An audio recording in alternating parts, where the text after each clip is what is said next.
Sallallahu ala Muhammad sallallahu alaihi wasallam. Makanya dalam satu riwayat yang sahih diterangkan, ketika manusia memasuki surga ini, saya yakin ibu-ibunya sudah sering mendengar hadis ini. Ketika manusia itu masuk ke surga, maka mereka berada di dalam kenikmatan surga. Lalu setelah sekian lama mereka berada di surga, lalu mereka itu menanyakan kepada Allah, aina haula yusalluna ma'ana wa yasumuna ma'ana wa ya'maluna ma'ana. Mana orang-orang yang dulunya sholat sama kami, puasa sama kami, beramal solih bersama kami, ya Allah. Mana mereka sekarang? Lalu dijawab sama Allah, haula'i finna. Orang-orang yang kamu tanyakan, teman-teman yang kamu tanyakan, yang dulu pernah menemani kalian di dalam sholat, pernah menemani kalian di dalam puasa, menemani kalian di dalam amal soleh, itu mereka berada di dalam neraka. Maka akhirnya orang-orang ini ingin sekali supaya teman-teman itu menemani mereka di surga. Allah memberi syafaat kepada mereka, Allah memberikan izin kepada penduduk surga ini untuk memberi syafaat, dan Allah mengizinkan orang-orang itu diberikan syafaat. Lalu penduduk surga itu turun ke neraka, yang mana penduduk surga tidak bisa dibakar oleh api neraka. Lalu mereka mengeluarkan satu persatu orang yang pernah membersamai mereka di dalam ketaatan untuk dikeluarkan dari neraka menuju kepada surga. Ketika Allah mengatakan, akhrijuhum mimman kana fi qalbihi misqala dinarin min iman. Keluarkan itu teman-temanmu. Apabila teman-temanmu memiliki keimanan seberat sekeping dari dinar. Jadi kalau ada temanmu yang imannya itu sekeping dinar beratnya, keluarkan mereka, masukkanlah mereka ke surga. Lalu penduduk surga itu mengeluarkan itu teman-teman mereka yang memiliki berat keimanan itu seberat kepingan dinar. Lalu ketika sudah dikeluarkan itu ternyata masih tersisa. Tapi apalah daya, teman-teman mereka yang tersisa itu ternyata keimanan mereka tidak mencapai 1 keping dinar. Hanya setengah keping dinar. Lalu para penduduk surga itu ngeliatin teman-teman mereka yang tidak bisa mereka keluarkan. Allah tahu. Allah selalu sampaikan kembali firman yang kedua. Akhrijuhum mimman kana fi qalbihi nisfa misqali dinarin. Maka keluarkan teman-temanmu yang apabila imannya baru mencapai setengah dari keping dinar. Setengahnya aja. Itu pun keluarkan. Akhirnya dikeluarkan. Akhirnya mereka memasuki surga. Hadis ini terkenal. Hadis ini memberikan kepada kita sebuah arti. Loh, sampai perjalanan ke surga pun, ada orang yang nanti ketika mereka memasuki surga, itu mereka mendapatkan surga. Itu bukan karena sholatnya, bukan karena puasanya saja. Tapi selamatnya mereka dari neraka sampai akhirnya memasuki surga itu ya karena syafaat dari teman-teman mereka, sahabat-sahabat yang pernah mereka berkumpul pada waktu di dunia, di dalam ketaatan, di dalam amal soleh. Lalu akhirnya teman-teman mereka yang di surga mencari teman-teman mereka yang ada di neraka untuk dikeluarkan dari neraka dan untuk dimasukkan ke dalam surga. Dan itu menunjukkan kepada kita, apa yang ditunjukkan kepada kita? Itulah dahsyatnya pertemanan yang dibangun di atas.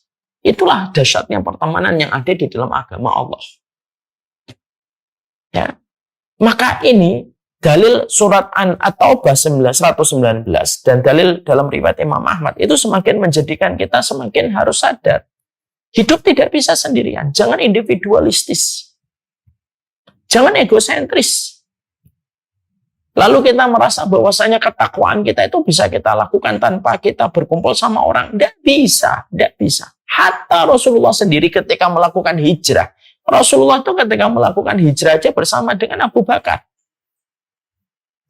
Ya. Setingkat Nabi Isa pun masih ditemani dengan kaum Hawariyun. Ya. Setingkat kita menjumpai Nabi Musa pun ditemani Nabi Harun.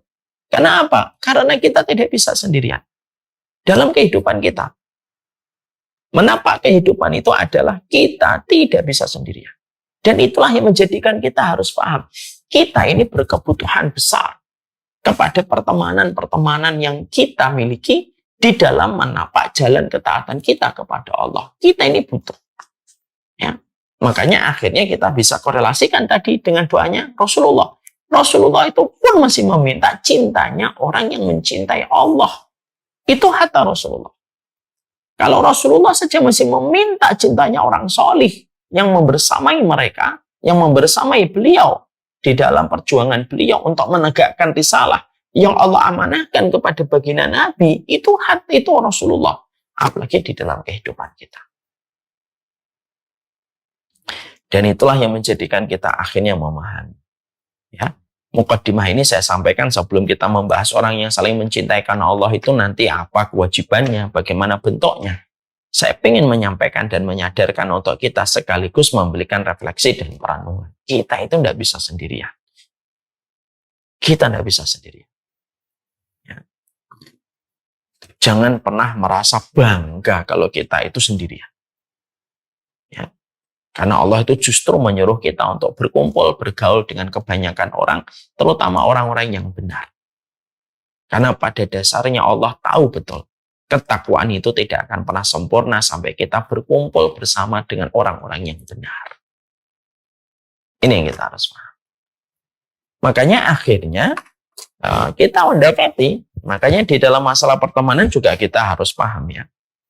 Tidak salah kalau Imam Ibnu Rajab lalu menyampaikan kepada kita, pertemanan itu merupakan sebuah kebutuhan primer manusia. Tapi Imam Ibnu Rajab lalu menerangkan kepada kita, yang diterangkan oleh Imam Ibnu Rajab itu adalah sesungguhnya pertemanan itu setidaknya ada 4 klasifikasi dan 4 jenis. Ya. Nanti jenis yang pertama inilah yang akan menjadi pembahasan sesuai dengan pokok di buku. Tapi kita harus tahu, pertemanan itu ada 4 jenis yang dikatakan dan dijelaskan oleh Imam Ibnu Rajab. Ya. Yang pertama, yaitu adalah teman itu selayak nutrisi. Ya, teman itu selayak nutrisi. Gizi, komposisinya. Ada teman yang kita butuhkan di dalam perjalanan kita. Dan teman itu ada yang pertama, kata Imam Ibnu Rajab itu selayak nutrisi dan gizi.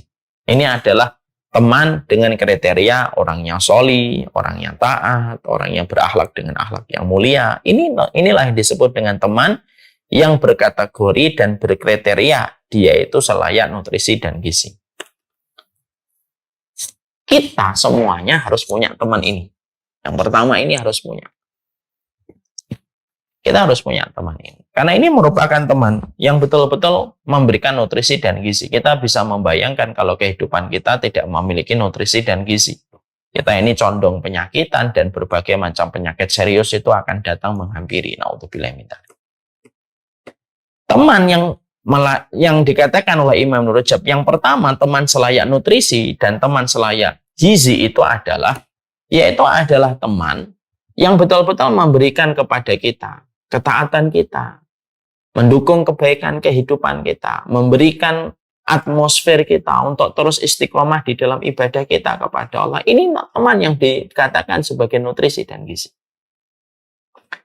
Teman kriteria yang pertama ini, minimal kita harus memiliki 40 orang.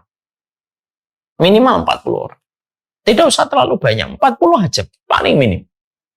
Ya. Yang mana kita betul-betul tahu bagaimana ketaatan mereka, kesolihan mereka, dan bagaimana ketakwaan mereka yang tidak tercampur dengan kesyirikan, maka sesungguhnya kita butuhkan. Kenapa?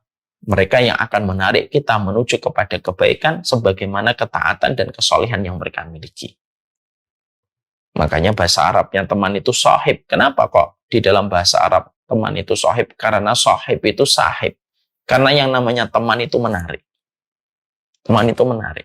Kalau teman kita solih, maka menarik kita kepada ketaatan. Kalau teman kita berkriteria nutrisi dan gizi, maka akan terus memberikan kebaikan untuk kita.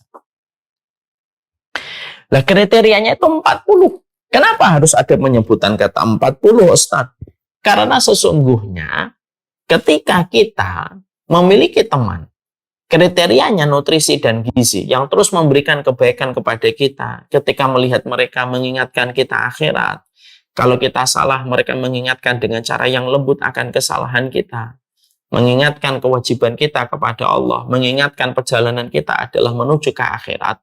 Maka sesungguhnya kenapa harus 40 Ustaz minimal? Yang harus kita lihat di inbox handphone kita. Kenapa 40, Ustaz? Karena kita harus paham. Kenapa 40? Karena sesungguhnya 40 itu kita mendapati sebuah riwayat dan sebuah hadis. Man shalla alaihi arba'una rajulan la yusyrikuna billah illa syafa'ahumullah. Karena kita mendapati perkataan dari baginda Nabi, siapapun yang mati disolatkan 40 temannya yang beriman kepada Allah, tidak berbuat syirik kepada Allah, kecuali 40 orang ini bisa memberi syafaat kepada orang yang disolatkan oleh mereka. Ibu meninggal, saya meninggal, ada 40 orang solih yang datang, dia tidak pernah berbuat syirik, yang menjadi teman kita. Dia tahu kita tahu mereka. 40 orang itu berdiri, membentuk 3 shaf ketika mensolatkan sholat jenazah kepada kita. Jumlahnya 40 orang itu memberikan syafaat kepada orang yang disolat.